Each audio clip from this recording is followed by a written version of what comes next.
Welcome back to our channel. आज हम फिर से एक ऐतिहासिक घटना के बारे में बात करने वाले हैं, तो चलिए शुरू करते हैं। 1587 में 115 अंग्रेज निवासी आशा और महत्वाकांक्षा से भरे हुए अब उत्तरी कैरोलिना के तट पर रोआनोक द्वीप पर पहुंचे। गवर्नर जॉन व्हाइट के नेतृत्व में यह छोटी कॉलोनी जल्द ही अमेरिकी इतिहास के सबसे बड़े रहस्यों में से एक बन गई। रोआनोक की खोई हुई कॉलोनी की कहानी महत्वाकांक्षा, अस्तित्व और एक अनसुलझे गायब होने की कहानी है, जिसने 400 से अधिक वर्षों से इतिहासकारों को उलझन में डाल रखा है। कहानी इंग्लैंड की नई दुनिया में एक स्थायी कॉलोनी स्थापित करने की इच्छा से शुरू होती है।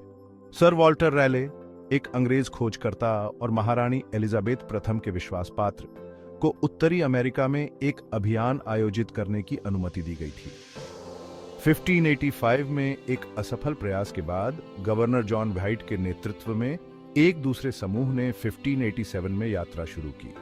इस बार उन्होंने रोआनोक द्वीप को अपने गंतव्य के रूप में चुना। मुख्य भूमि और आउटर बैंक्स के बीच स्थित रोआनोक को इसकी सुरक्षा और संसाधनों की निकटता के लिए रणनीतिक रूप से चुना गया था।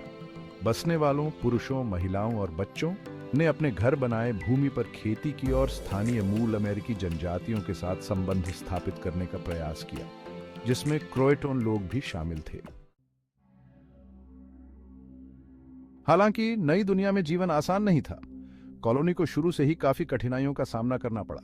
उन्हें पर्याप्त भोजन उगाने के लिए संघर्ष करना पड़ा और स्वदेशी लोगों के साथ तनाव बढ़ने लगा। जैसे जैसे गर्मी पतझड़ में बदली, बसने वालों को एहसास हुआ कि उन्हें आने वाली सर्दियों में जीवित रहने के लिए आपूर्ति की आवश्यकता है। आपूर्ति के लिए बेताब गवर्नर व्हाइट ने अपनी बेटी एलेनोर डेयर और अपनी नवजात पोती वर्जीनिया डेयर को पीछे छोड़कर इंग्लैंड लौटने का कठिन निर्णय लिया, जो अमेरिका में पैदा होने वाली पहली अंग्रेज बच्ची थी। उन्होंने आपूर्ति और सुदृढ़ीकरण के साथ जल्द से जल्द लौटने का वादा किया। हालांकि इंग्लैंड लौटने पर उन्होंने पाया कि उनका देश उथल पुथल में था। स्पेन के साथ युद्ध छिड़ गया था और स्पेनिश आर्मडा ने इंग्लैंड पर बड़े पैमाने पर हमला किया था। इस संघर्ष ने व्हाइट की रोआनोक में वापसी में लगभग 3 साल की देरी की। जॉन व्हाइट की 1590 में रोआनोक में वापसी को एक खाली गांव और एक पेड़ पर खुदी हुई क्रोएटोन शब्द के साथ दिखाया गया है। आखिरकार 1590 में व्हाइट एक जहाज को सुरक्षित करने में सफल रहा और रोआनोक वापस रवाना हुआ। लेकिन जब वह पहुंचा तो कॉलोनी गायब हो चुकी थी। संघर्ष या हिंसा के कोई संकेत नहीं थे, बस एक भयावह रूप से खाली बस्ती थी। पीछे छोड़ दिया गया एकमात्र सुराग एक पेड़ पर उकेरा गया एक शब्द था, क्रोएटोन। क्रोएटोन का क्या मतलब था? क्रोएटोन एक दोस्ताना मूल अमेरिकी जनजाति थी जो पास के हैट्रस द्वीप पर रहती थी। व्हाइट का मानना था कि उपनिवेशवासी वहां चले गए होंगे, लेकिन खराब मौसम और आपूर्ति की कमी ने उन्हें द्वीप की खोज करने से रोक दिया। उन्हें इंग्लैंड लौटने के लिए मजबूर होना पड़ा, जिससे कॉलोनी का भाग्य एक रहस्य बन गया। सदियों से इतिहासकारों और पुरातत्वविदों ने खोई हुई कॉलोनी के रहस्य को सुलझाने की कोशिश की है। रोआनोक के निवासियों का क्या हुआ? समय के साथ कई सिद्धांत सामने आए हैं। पहला सिद्धांत यह है कि बसने वालों को क्रोएटोन जनजाति द्वारा अवशोषित किया गया था। यह पेड़ पर नक्काशी और कुछ मूल अमेरिकी समुदायों में यूरोपीय लक्षणों के बाद के बसने वालों की रिपोर्ट की व्याख्या करेगा। एक अन्य सिद्धांत बताता है कि उपनिवेशवादियों ने इंग्लैंड या आगे अंतर्देशीय वापस जाने का प्रयास किया, लेकिन रास्ते में ही मर गए।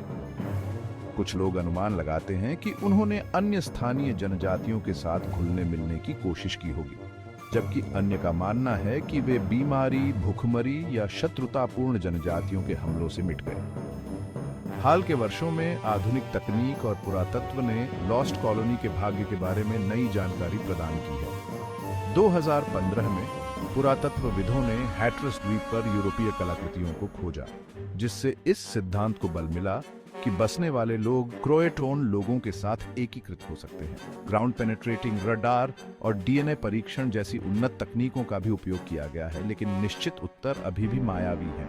लिखित अभिलेखों की कमी और समय बीतने के कारण कॉलोनी के सटीक भाग्य को निर्धारित करना मुश्किल हो गया है।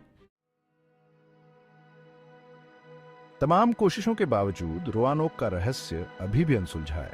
400 साल से ज्यादा समय बाद उन 115 पुरुषों, महिलाओं और बच्चों का भाग्य अभी भी अज्ञात है, जो इसे अमेरिकी इतिहास के सबसे स्थायी रहस्यों में से एक बनाता है। आज रोआनोक द्वीप पर आने वाले पर्यटक इसके इतिहास को देख सकते हैं, पुरानी कॉलोनी के मैदानों में घूम सकते हैं और इस सवाल पर विचार कर सकते हैं, रोआनोक की खोई हुई कॉलोनी का वास्तव में क्या हुआ।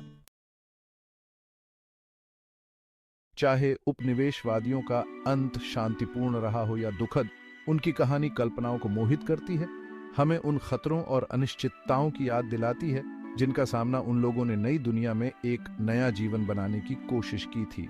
रहस्य अभी भी बना हुआ है, लेकिन शायद एक दिन खोई हुई कॉलोनी आखिरकार मिल जाएगी। देखने के लिए धन्यवाद। अगर आपको यह वीडियो पसंद आया तो लाइक करें, सब्सक्राइब करें और हमें बताएं कि आप चाहते हैं कि हम आगे किस रहस्य को खोजें।